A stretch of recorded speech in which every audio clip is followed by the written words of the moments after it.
네, 다 같이 기도 드리심으로 수요 예배 드리시겠습니다. 다 같이 기도 드리시겠습니다. 하나님 아버지 참 감사드립니다. 오늘도 주의 은혜로 주의 전에 나와서 저희의 몸과 마음을 다시 한번 주님 앞에 내어드리며 어떤 것이 옳은 것인지를 깨닫고 그것들 우리 마음속에 담아갈 수 있는 기회를 주셔서 너무나도 감사드립니다. 우리의 삶 가운데 항상 함께 하시는 주님을 이 시간 더욱더 믿어드리며 이 예배 가운데서도 어떤 순간에서도 주님께서 우리에게 복된 것으로 주시길 원하신다는 그 마음을 잊지 않고 주님을 향한 그 갈급한 마음을 저희가 계속 붙들고 드릴 수 있는 예배가 될 수 있도록 인도하여 주옵소서. 오늘 우리에게 필요한 복을 주시며 필요한 깨달음을 주시는 그 하나님의 말씀 가운데 저희가 더욱더 바로 설 수 있는 그런 예배가 될 수 있도록 주님 이 시간 우리의 마음의 유일한 주관자가 되어 주시옵소서. 예배 끝나는 시간까지 오직 주님께서 일하실 것을 믿음으로 고백하며 예수님 이름으로 기도드립니다. 아멘. 다 같이 찬송가 86장 찬양 드리시겠습니다.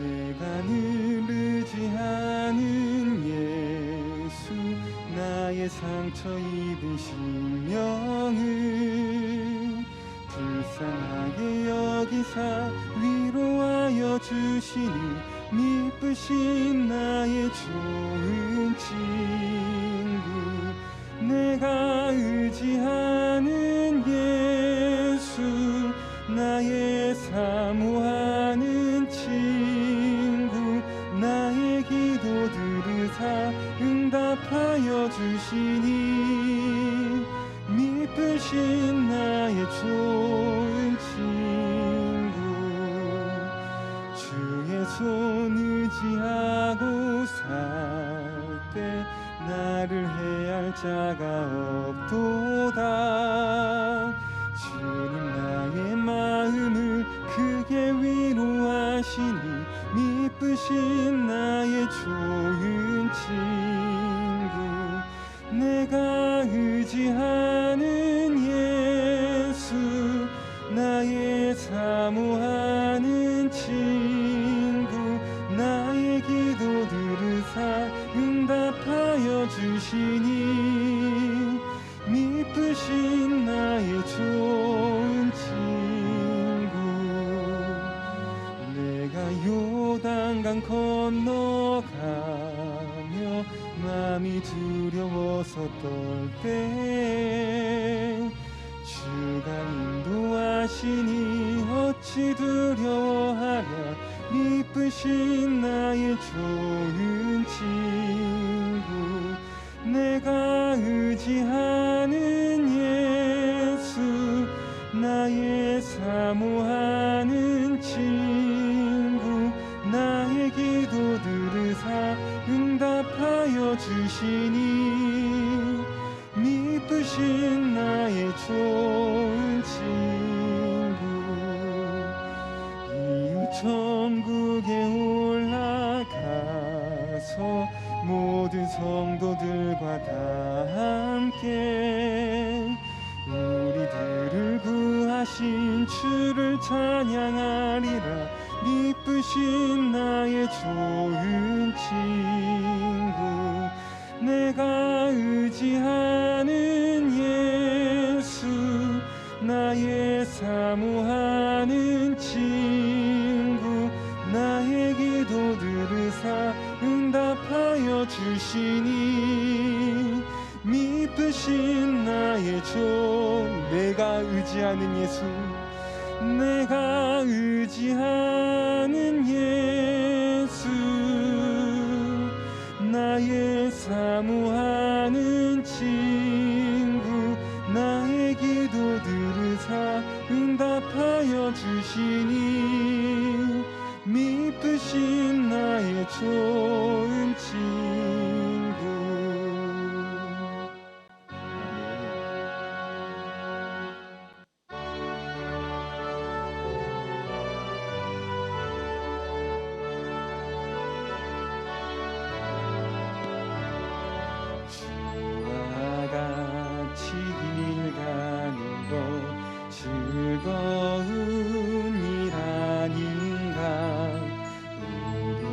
주님 걸어가신 발자취를 밟겠네. 한 걸음 한 걸음 주 예수와 함께 날마다 날마다 우리 1절 한 번 더 찬양합시다. 주와 같이 길 가는 것 즐거운 일 아닌가. 우리 주님 걸어가신 발자취를 밟겠네. 한 걸음 한 걸음 주 예수와 함께 날마다 날마다 우리 걸어가리. 어린아이 같은 우리 미련하고 약하나 주의 손에 이끌리어 생명길로 가겠네.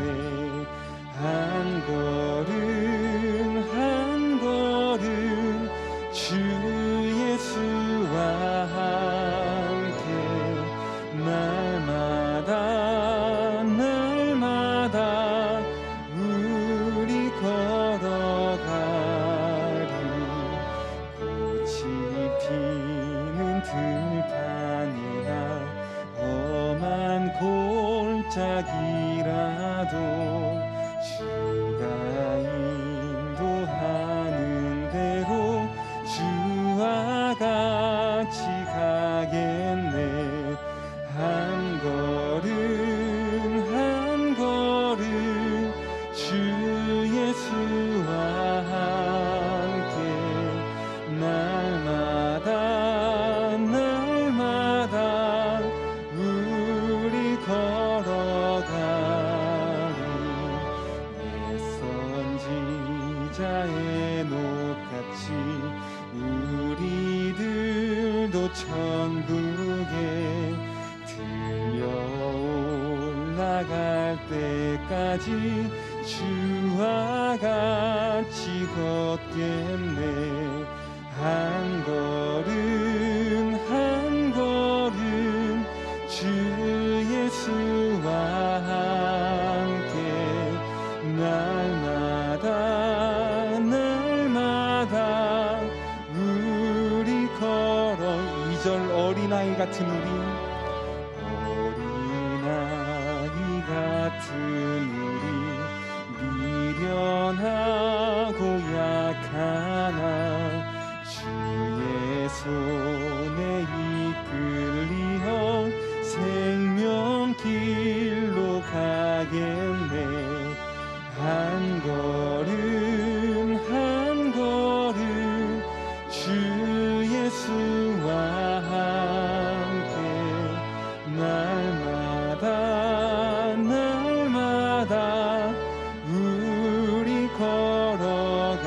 꽃이 피는 들판이나 꽃이 피는 들판이나 험한 골짜기라도 주가 인도하는 대로 주와 같이 가겠네.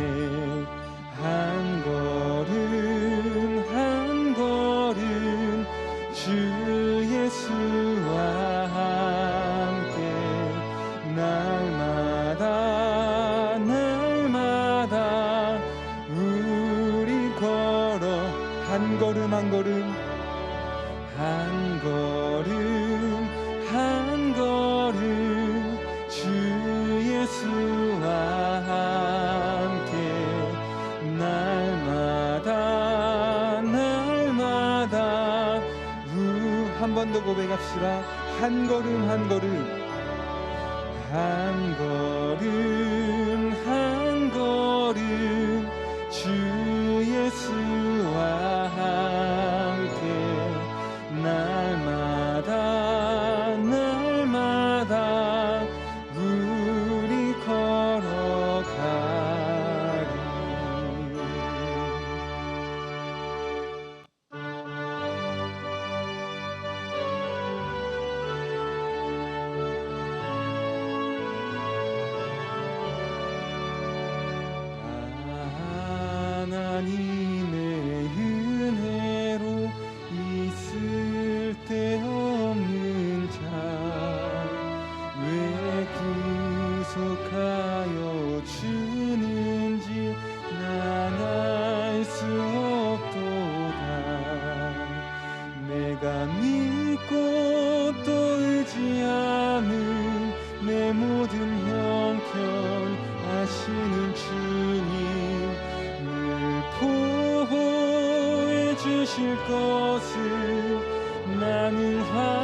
내 맘이 항상 편한지 난 알 수 없도다.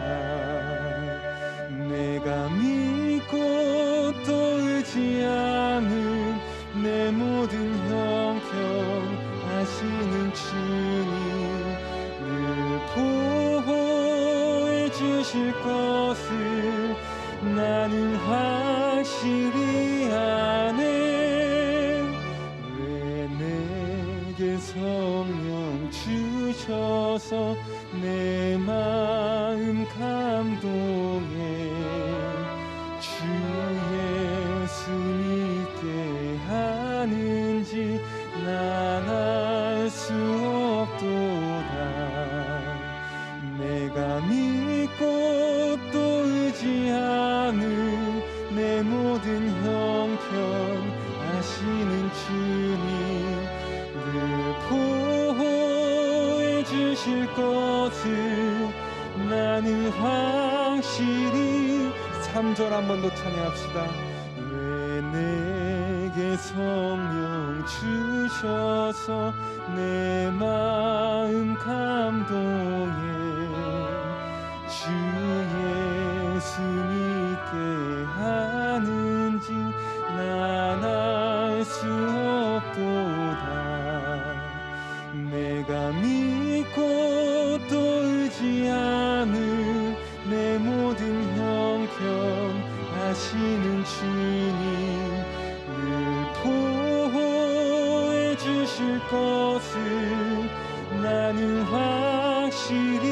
내가 믿고 또 의지하는 내가 믿고 또 의지하는 내 모든 형편 아시는 주님 늘 보호해 주실 것을 나는 확실히. 주 언제 강림하실지 주 언제 강림하실지 혹밤에 혹낮에 또 주님 만날 그곳도 난 알 수 없도다. 내가 믿고 또 의지하는 내 모든 형편 아시는 주님 늘 보호해 주실 것을 나는 4절 주 언제 강림하실지 주 언제 강림하실지 혹밤에 혹낮에 또 주님 만날 그곳도 난 알 수 없도다. 내가 믿고 또 의지하는 내 모든 형편 아시는 주님 늘 보호해 주실 것을 나는 확실히 아네. 이 시간 오늘 예배를 위해서 다 같이 기도드리시겠습니다.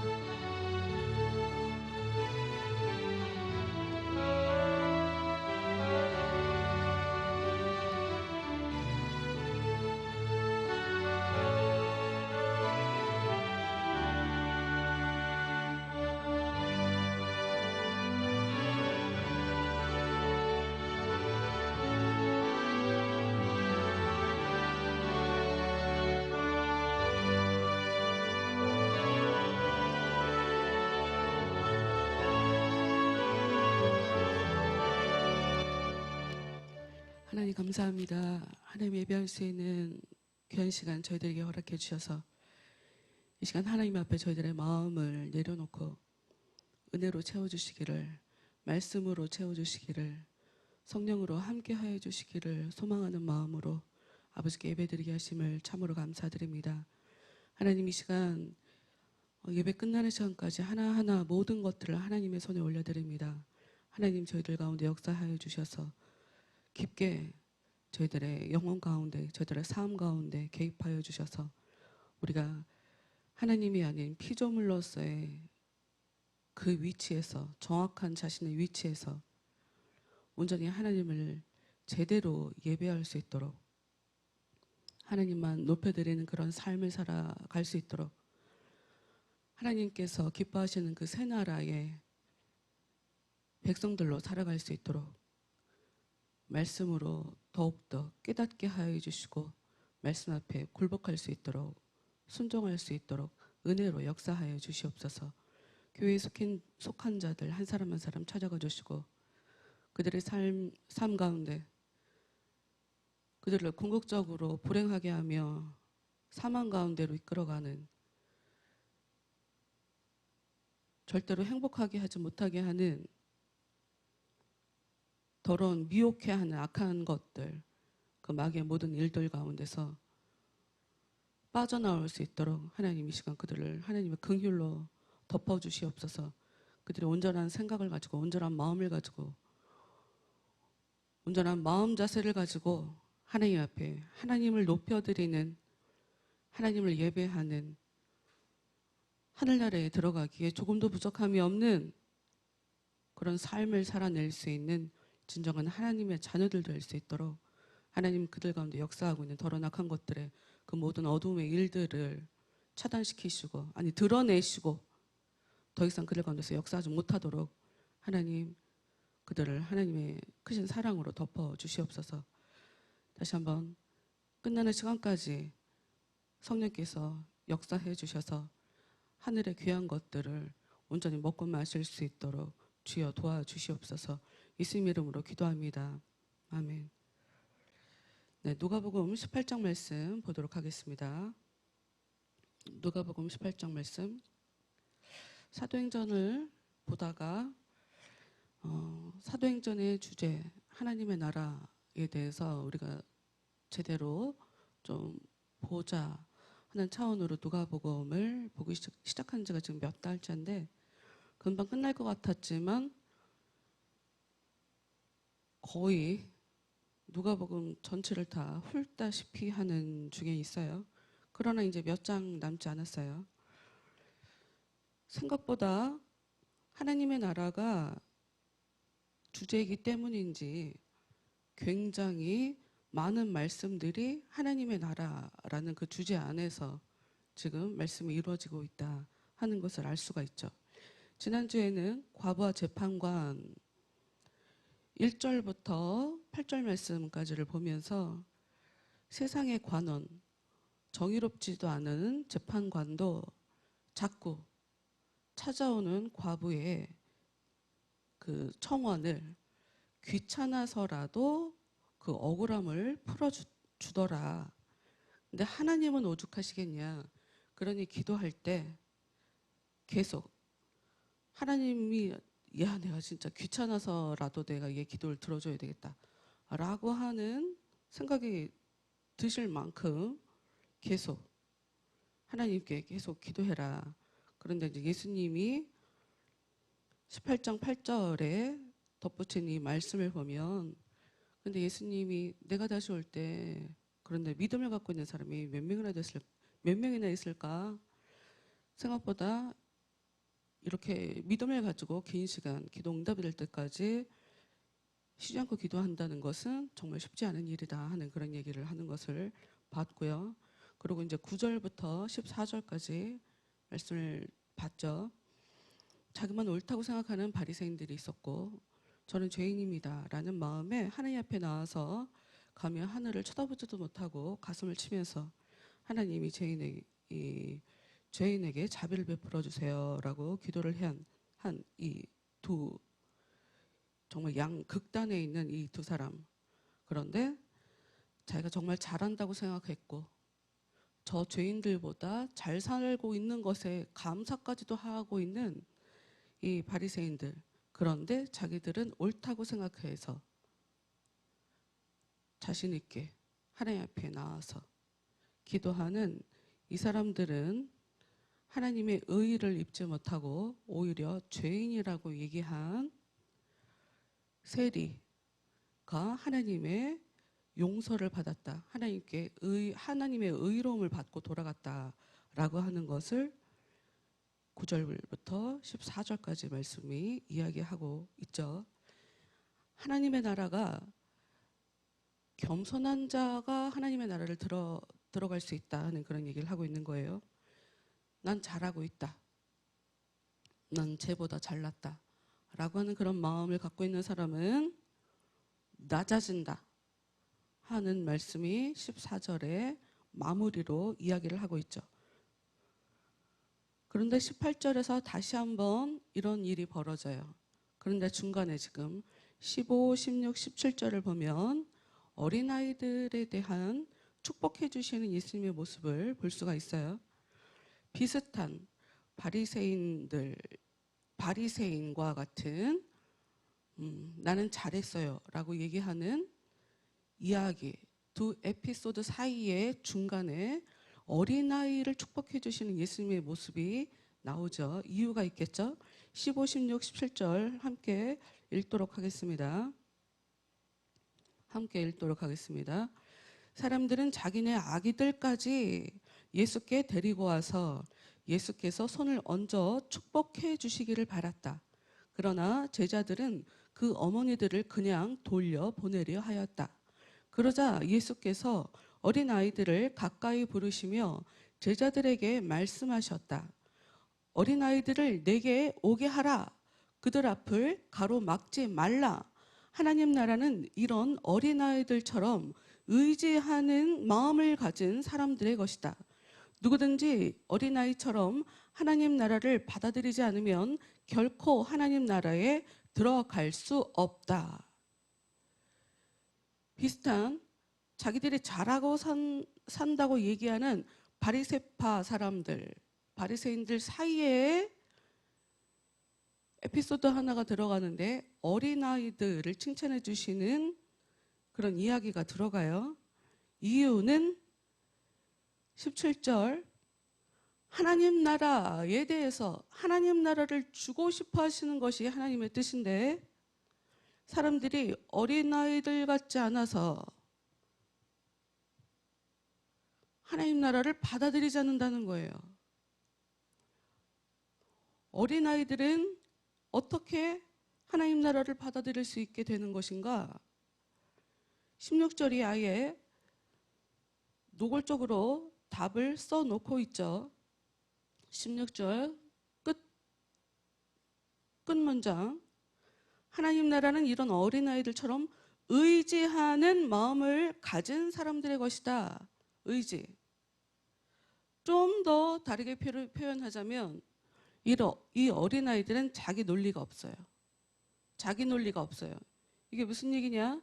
바리새파 사람들은 자기가 옳다라고 얘기한다는 건 자기 논리가 있다는 거예요. 이렇게 하는 게 옳은 거야. 이렇게 하는 게 좋은 거야. 라는 걸 알기 때문에 그렇게 살았다는 거예요.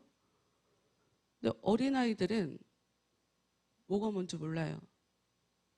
부모에 의해서, 어른들에 의해서 엄마가 가자 하면 같이 가고 제자들이 오지 마라 하면 못 가고 철저하게 어린아이들은 자기의 주권으로 자기가 하고 싶은 대로 자기 인생이 이렇게 펼쳐지는 것이 아니라 어른들에 의해서 자기 삶이 좌지우지 되죠. 특히 부모에 의해서. 아는 게 없어요. 자꾸 배우죠. 들으면 아 그렇구나. 아는 게 없으니 의심도 어려워요. 간혹 요즘 아이들을 키워보면 아이들이 거짓말 많이 해요. 슬픈 일 아닌데 울기도 하고. 근데 그런 것을 얘기하는 건 아니에요. 그렇게 그 원론에서 좀 벗어난 옆에 것을 가지고 이런 얘기는 옳지 않다라고 얘기한다고 그러면 더 이상 얘기를 할 수가 없어요. 여기서 얘기하는 건 어린아이들은 자기 논리가 없기 때문에 이것이 옳다라고 할 때 받아들인다는 거예요. 그런데 이 바리새파 사람들은 예수님이 아무리 얘기해도 내가 옳다고 하는 게 있기 때문에 예수님의 이야기를 받아들이지 않아요. 이제 18절부터도 그런 사람이 나올 거예요. 그래서 예수님이 어린아이들처럼 하나님의 나라가 이렇다라고 하는 것을 받아들이는 자가 하나님의 나라에 들어갈 수 있다라고 하시는 이야기가 15절부터 17절까지 이렇게 배치가 되어 있죠. 그러면 18절부터 예수님이 어린아이들 이야기 나오기 바로 전에 나오는 바리새파 사람과 세관원의 이야기와 같은 이런 비슷한 맥락의 이야기가 또 이제 18절부터 나오게 되는데 봅시다. 18절. 한 번은 유대 지도자 한 사람이 예수께 이런 질문을 가지고 왔다. 유대 지도자예요. 지도자. 그냥 듣는 사람이 아니고 가르쳐야 되는 사람이에요. 지도자. 선하신 선생님, 제가 어떻게 해야 영원한 생명을 얻을 수 있겠습니까? 예수께서 그에게 말씀하셨다. 내가 나를 선하다고 하였느냐? 그러나 하나님 한 분밖에는 선하신 이가 없다. 여러분 이 말씀을 보면 예수님이 내가 선하지 않다라고 얘기하는 것처럼 보여요. 학자들이 실제로 그렇게 받고 그렇게 가르쳤어요. 예수님은 자기가 선하지 않다고 얘기했다. 이게 참 무지한 생각이죠. 말씀을 이해할 때는 전체적인 상황을 다 봐야 돼요. 이 말씀 하나만 보고 이 말씀이 이렇게 써 있지 않냐. 예수님은 지금 그런 의미로 얘기를 하고 있는 게 아니에요. 예수님은 하나님과 자신을 동일시 여기시는 분이에요. 나는 선한 목자다라고 얘기하면서 나는 선하다라고 얘기를 본인 스스로 하시는 분이에요. 그런데 왜 나한테 선하다고 하느냐?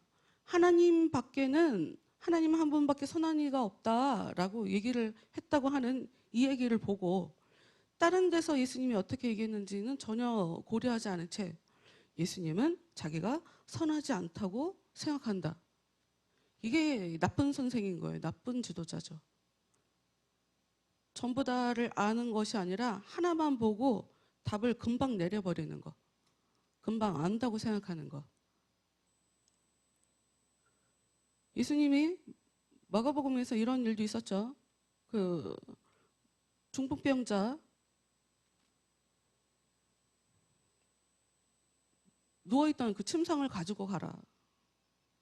병을 고쳐주는 게 아니라 그 침상을 들고 가라. 사람들이 대체 저게 뭐야? 하고 쳐다보죠. 근데 예수님이 그 상황에 뭐라고 대답을 하냐면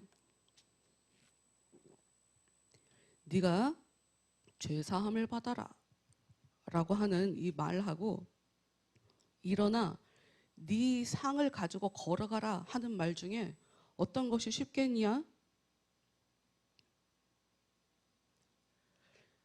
내가 지금 이 상황에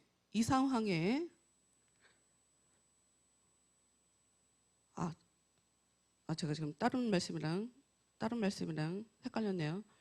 예수님이 중풍병자에게 네 죄사함을 받았느니라 라고 대답을 하세요. 그러니까 사람들이 그 얘기를 듣고 자기가 뭐라고 죄사함을 받았다고 해? 신성모독인데 죄는 하나님만 사하는 거지. 그랬더니 예수님이 중풍병자한테 네가 죄사함을 받았느니라 하는 말과 네가 누워 있었던 그 상을 가지고 걸어가라 하는 말과 둘 중에 어떤 게 더 쉽겠냐? 내가 어떤 게 더 쉬운지 안다. 들고 걸어가라 하는 말이 더 쉬운 줄 알지. 그런데 내가 일부러 나에게 땅에서 죄를 사하는 용서해주는 권세가 있는 줄을 너희들 중풍병자 말고 보는 너희들이 알게 하려고 내가 일부러 그 말을 했다. 일어나 그 상을 가지고 집에 가라. 예수님 그렇게 얘기를 하세요. 분명히 예수님은 하나님과 자기를 동일시하시죠. 요한복음에도 나와요. 아브라함을 저희가 안다라고 하는 그런 얘기가 나오니까 유대인들이 아니 50세도 안 됐으면서 네가 아브라함을 봤냐? 그랬더니 예수님이 아브라함이 나기 전부터 내가 있었다.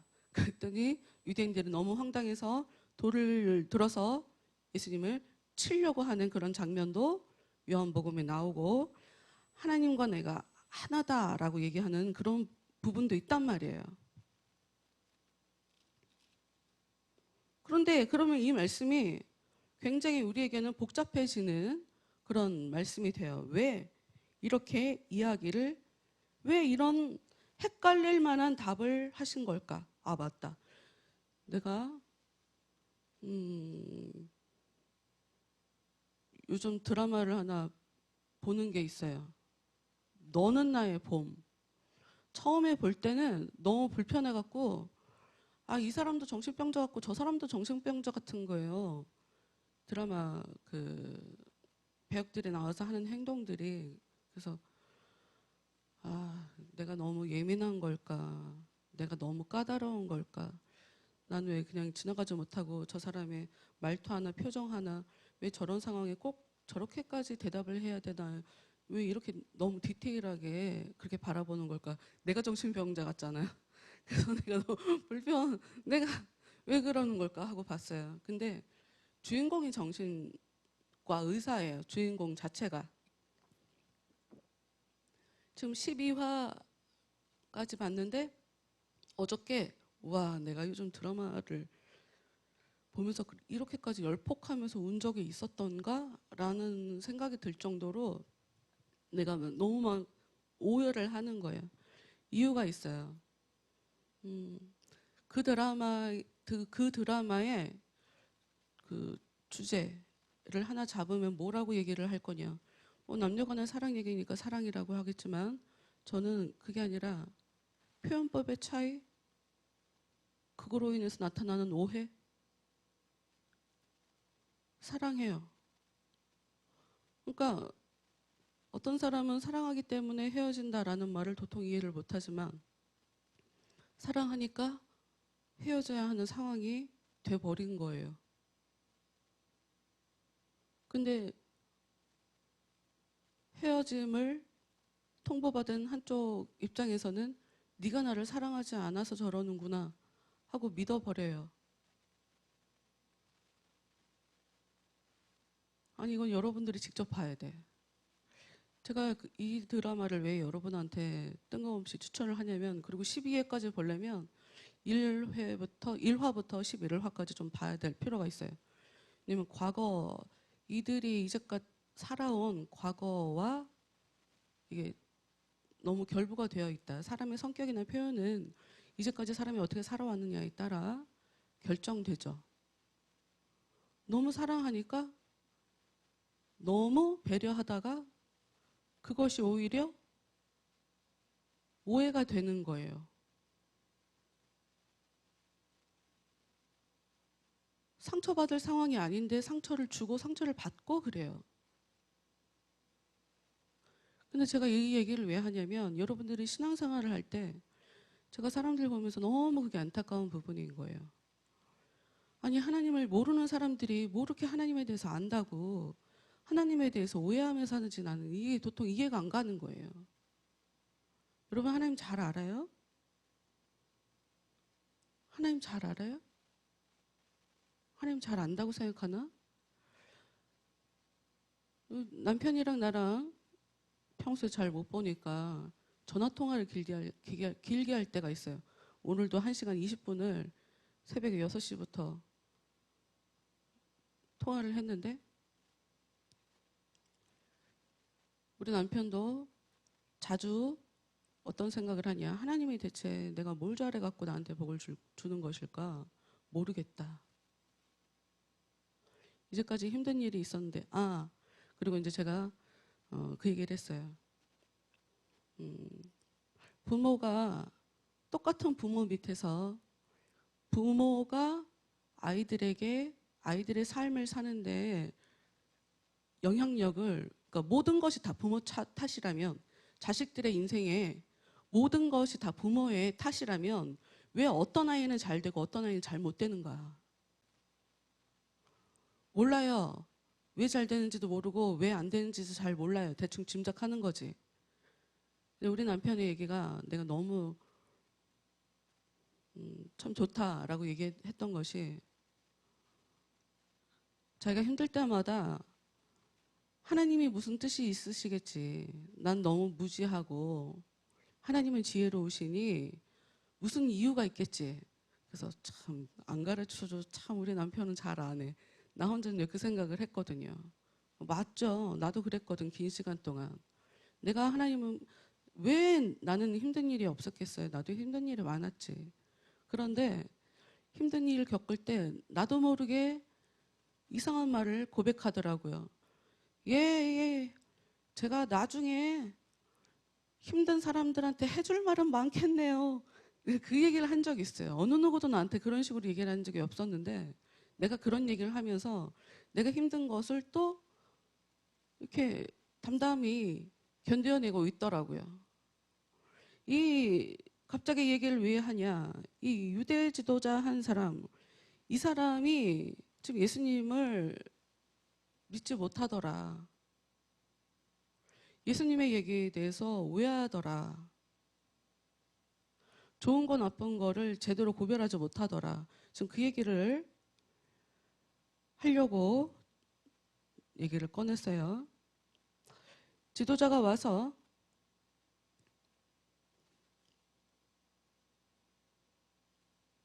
선하신 선생님이라고 물어봤는데 예수님의 이야기는 왜 자기가 선하다고 믿으시는 예수님께서 하나님 한 분만 선하다고 얘기하시는 거냐면 너는 나를 지금 그리스도라고 찾아온 것이 아니라 선생, 랍비로 지금 찾아온 거야. 선생님으로 찾아온 거라고요. 근데 당시에 선생님들이 선한 사람이 어딨어? 그리고 무엇을 해야 지금 이 사람의 질문은 제가 어떻게 해야 자기가 무엇을 하면 영생을 얻을 수 있다. 무엇을 해야 하냐고 지금 물어보러 온 거예요. 그러니까 선생님 찾아오는 게 맞죠. 선생님이라고 부르는 거 별로 이상하지 않아요. 근데 예수님의 얘기는 하나님의 나라는 무엇을 해야 들어가는 곳이 아니다 하는 것을 알려줘야 되기 때문에 네가 나를 선생이라고 부르고 찾아왔지. 그런 식이라면 선한 분은 나는 선하지 않아. 하나님만 선해. 즉 선함, 정말 그 영생을 얻고 싶다면 사람, 선생을 쫓아다니지 말고 하나님께 집중해라 하는 의미인 거예요. 하나님만 바라봐라. 하나님만. 네가 원하는 것을 정말 얻고 싶다면 사람 쫓아가서 내가 뭘 해야 될까 그거를 물어보지 말고 하나님을 바라봐라. 영생을 주실 그 하나님. 그런 말이죠. 실제로 죄만 지으며 사는 세리, 세관원이 하나님 앞에 말도 잘 못했지만 선함을 얻고 의로움을 얻고 돌아간 장면이 그 위에 나오잖아요. 예수님의 대답은 20절에 너는 간음하지 말라, 살인하지 말라, 도둑질하지 말라, 거짓 증언하지 말라, 내 부모를 공경하라는 계명을 알지 않느냐? 10계명이죠. 10계명의 순서는 좀 달라요. 좀 뒤죽박죽인 것 같아요. 왜 이런 순서인지는 잘 모르겠어요. 왜 이런 순서인지는. 하여튼 이 계명을 알지 않냐? 근데 참 희한하게 10계명을 보면 하나님과의 관계에 적용이 되는 계명들이 있고 인간관계에서 적용을 해야 되는 그런 계명이 있어요. 예수님께서 이 유대 지도자에게 이야기하는 언급하는 이 계명들을 보면 하나님과의 관계에서 하는 계명들은 쏙 빠져 있다. 인간 관계에서만 적용시키는 그런 10계명의 그 항목들만 예수님이 얘기를 하고 있어요. 그런데 이 사람 대답이 21절 그 사람이 대답하였다. 저는 그 모든 것을 어릴 때부터 지켜왔습니다.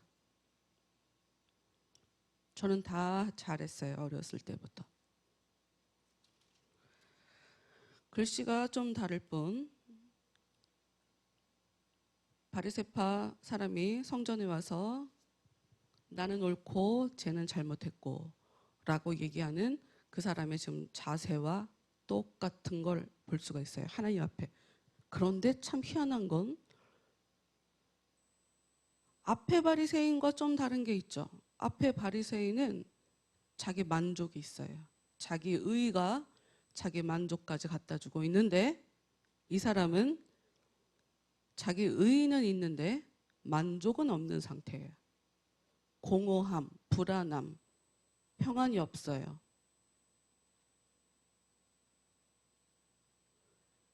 다 잘했다고 분명히 사람들이 이게 옳다라고 하는 대로 자기가 또 그렇게 가르치고 있고 잘 살고 있어. 그런데 마음의 이 공허함을 어떻게 할 수가 없는 거예요. 그래서 예수님한테 와서 영생에 대해서 물어본 거죠. 예수님의 대답 22절. 그러나 내게 아직도 한 가지 부족한 것이 있다. 네가 가진 것을 다 팔아 그 돈을 가난한 사람들에게 나누어 주어라. 그러면 하늘에다가 내 재물을 쌓는 것이 될 것이다. 그리고 와서 나를 따르라. 예수님이 이 사람에게 네가 갖고 있는 돈을 다 가난한 사람들에게 나눠주어라 라고 얘기를 하고 있어요. 이 구절을 보고 자극을 받아서 초대에 어떤 교부라고 하는 지도자가 안토니우스라고 하는 사람이 있어요. 자기 여동생도 있는데 부모님이 준 재산을 전부 다 수도원에다가 갖다 주고 자기 동생은 수녀원에 갖다가 집어넣고 자기는 사막으로 들어간 사람이 있어요. 여러분 이 말씀은 이 청년 이 지도자 이 사람에게 준 거지 모든 기독교인에게 다 해당하는 말씀이 아니라는 거 여러분 좀 아셔야 될 필요가 있어요.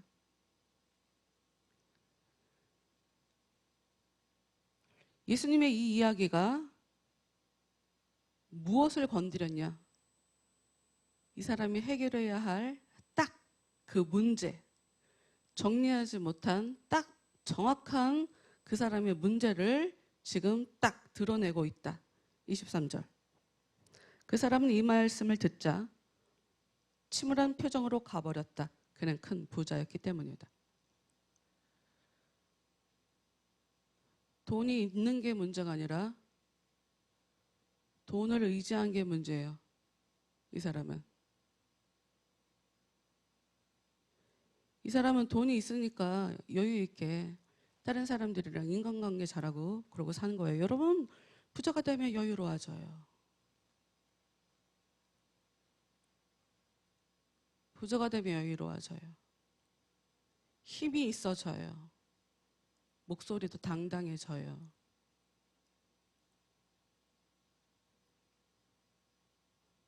돈이 없어져 봐야 그 사람이 실체가 어떤지 알 수가 있어요. 참 희한하죠? 뭐가 희한하냐? 예수님께 많은 사람들이 자기가 예수님을 따라다니겠다고 왔었거든요. 예수님이 아무나 받지 않아요. 예수님이 아무나 받지 않아요. 마태복음에도 마가복음에도 이 똑같은 이런 에피소드가 기록되어 있어요. 거기 보면 예수님이 그 사람을 사랑스럽게 봤다라고 하는 그런 구절도 써 있어요. 예수님이 너는 돈을 다 버리고 넌 날 따라라. 이거 아무한테나 얘기하는 거 아니거든요. 근데 문제는 뭐가 문제냐? 이 사람은 영생을 얻고 싶다고 찾아왔지만 그의 마음 상태는 영생이 아닌 돈이었다. 이 사람은 영생이 아닌 돈을 선택한 거예요. 그래서 침울한 표정으로 가버렸죠.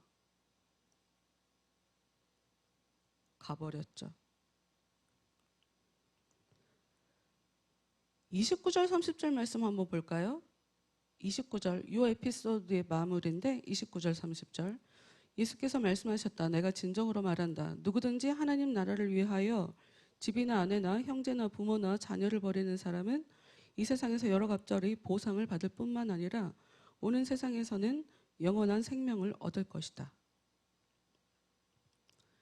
제 경험담으로 저뿐만 아니라 많은 사람들이 하나님께 물질을 내놓는다고 해서 가난하게 살지 않더라. 오히려 여기 써 있는 대로 어마어마하게 뻥튀기를 해서 되돌려 주시더라. 문제는 돈이 있다 없다의 문제가 아니라 돈을 하나님보다 더 사랑하더라. 돈을 자기 영혼보다 더 사랑하더라. 이게 문제예요.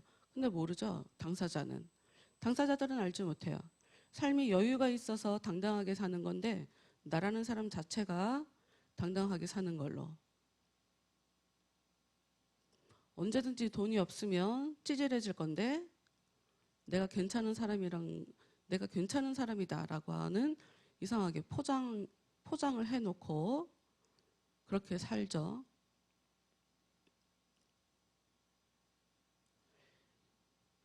실체를 알기 위해서는 그 사람이 가장 아끼는 것을 뺏는 걸 할 수밖에 없어요. 예수님 입장에서는, 하나님 입장에서는.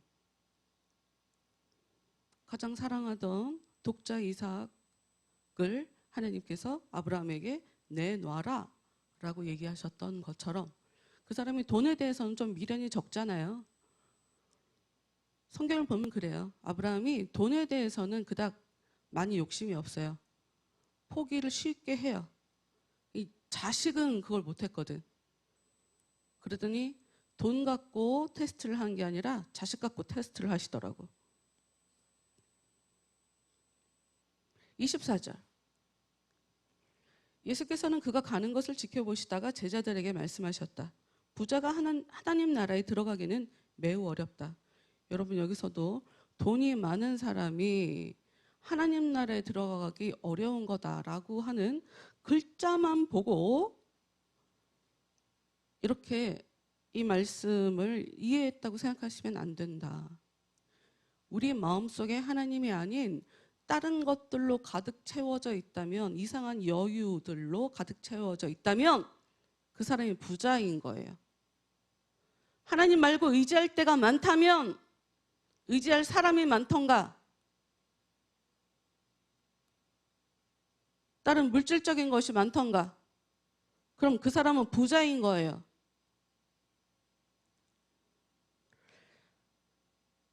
(25절) 부자가 하나님 나라에 들어가기보다는 낙타가 바늘귀로 들어가는 것이 더 쉬울 것이다. 이것에 대해서는 굉장히 여러 가지로 설명을 해요. 일단 이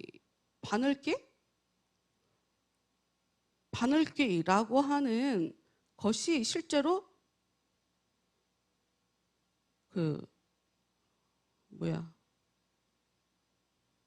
예루살렘 성 문에 바늘귀라고 하는 이름을 달고 있는 그런 문이 있다. 작은 문. 예루살렘 들어가려면 이 낙타가 바늘귀 그 문 통과하는 게 아니라 사람도 꼬부라에 들어갈 수 있어요. 겸손하게 들어가야 된다고.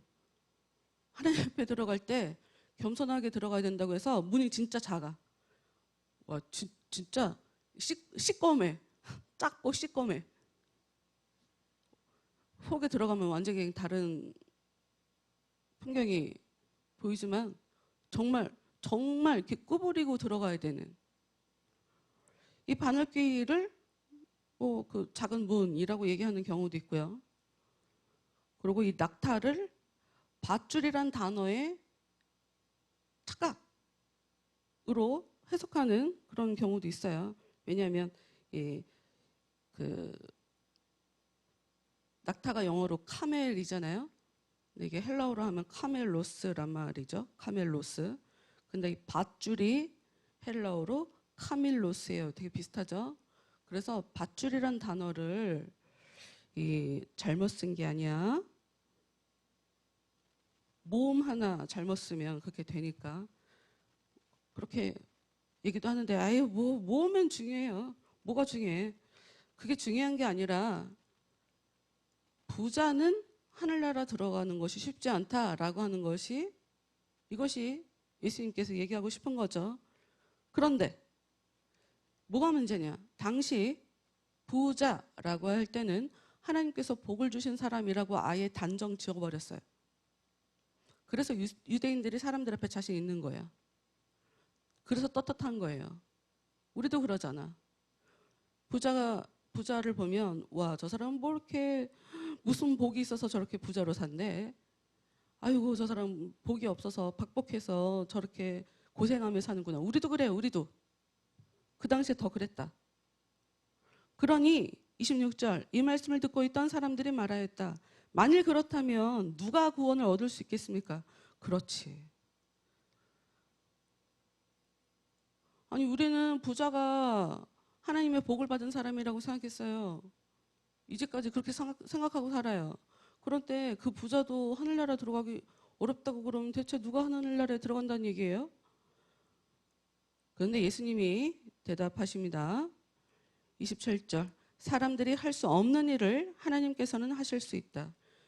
여러분, 우리가 할 수 없다고 하나님이 하실 수 없는 게 아니에요. 우리가 할 수 있다고 해서 하나님이 네가 뭔가를 했다고 해서 하늘나라에 들어와도 된다라고 오케이 하시는 분도 아니에요. 우리가 하늘나라에 들어가는 것은 우리가 뭘 해서가 아니에요.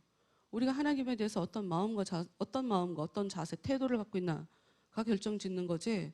제가 다른 것이 아니라 하나님만 의지합니다. 주님만 의지합니다. 저를 구원하실 분은 하나님입니다. 사람이 아닙니다. 저는 하나님이 저를 구원해 주실 것을 믿습니다. 전 그래서 기도합니다.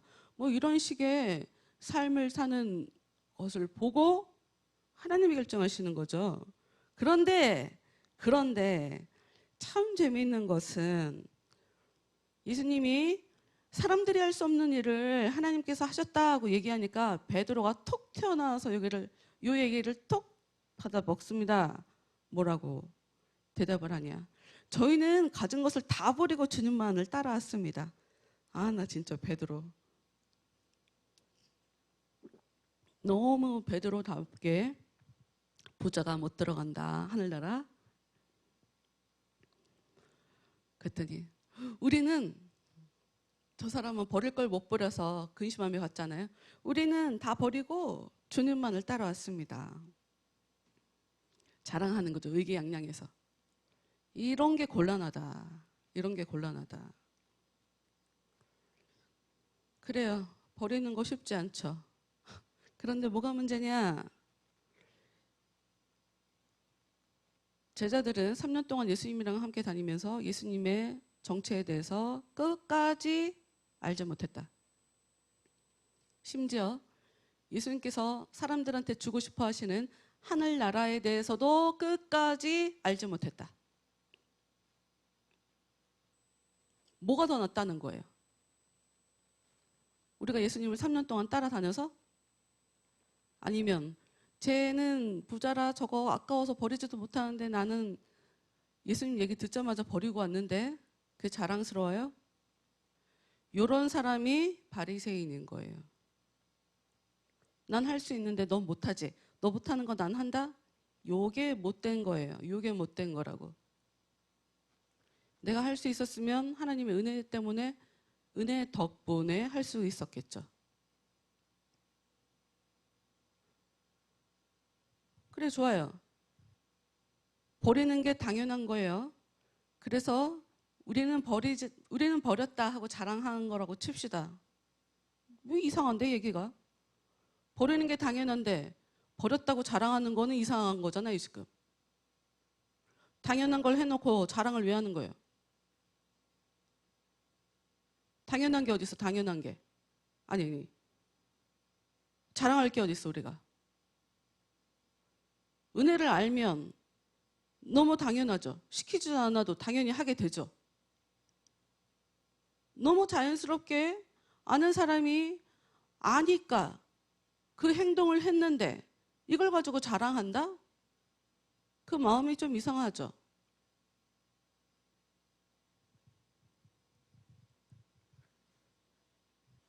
지도자였던 이 부자, 큰 부자. 이 사람은 율법적으로 다 행하며 산다고 예수님 앞에서도 자신 있게 얘기하는 사람이었지만 이 사람이 정말 놓친 건 율법 정신이에요. 율법 정신. 율법 정신이 뭔지는 다음에 더 이야기하고 29절, 30절 읽고 기도하도록 하겠습니다. 예수께서 말씀하셨다. 내가 진정으로 말한다. 누구든지 하나님 나라를 위하여, 하나님 나라를 위하여, 이거 중요해요. 왜? 나중에 돌려받으려고 저금하는 사람들이 있어요. 몰라요, 그 당시에는. 교회를 위해서 이렇게 충성봉사를 했는데 교회가 날 알아주지 않아. 그게 뭐예요?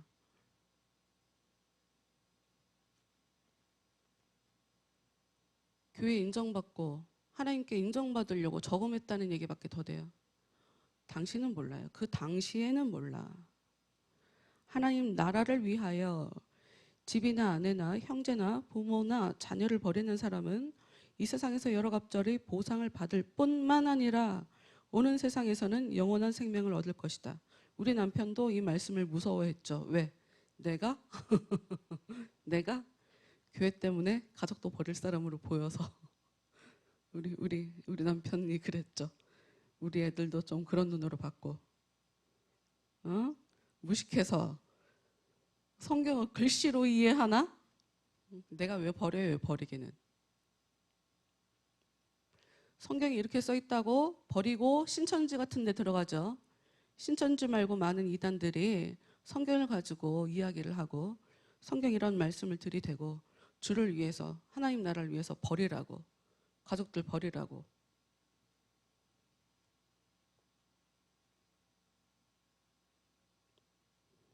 속으면 안 돼요. 얘기했죠. 내 눈앞에서 봤다니까. 목사님이 친히 헌금 액수를 하나님한테 계시를 받아서 알려주는 거야. 헌금 나한테 해오라고. 20억.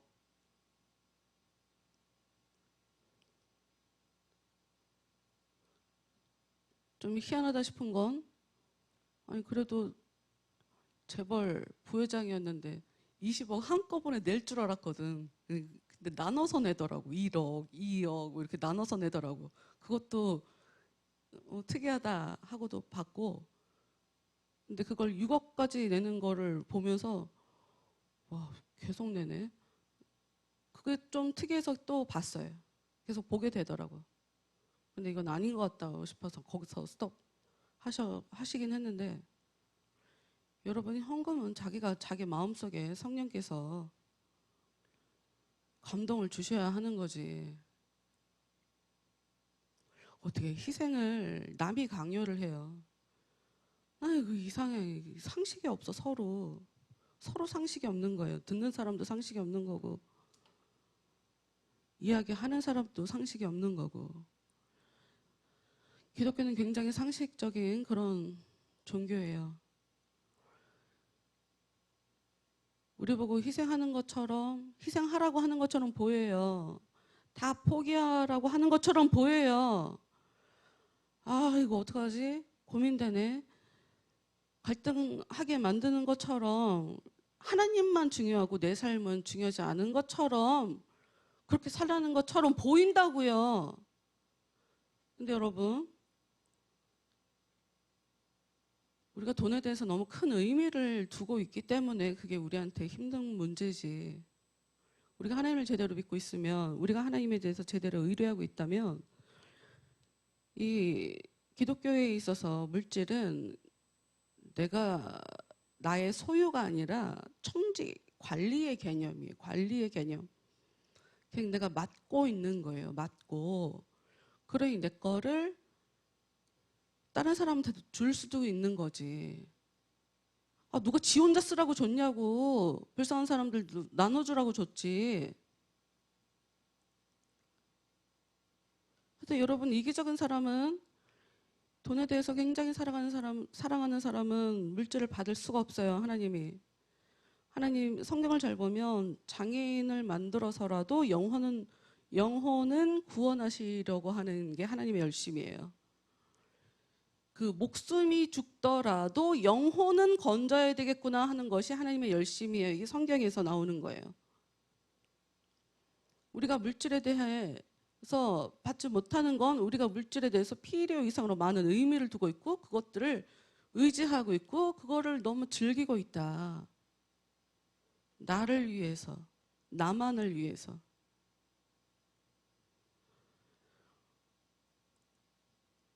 하나님의 나라는 우리가 무엇을 해야 들어갈 수 있는 곳이 아니라 하나님이 우리에게 은혜를 주셔야 들어갈 수 있는 곳이에요.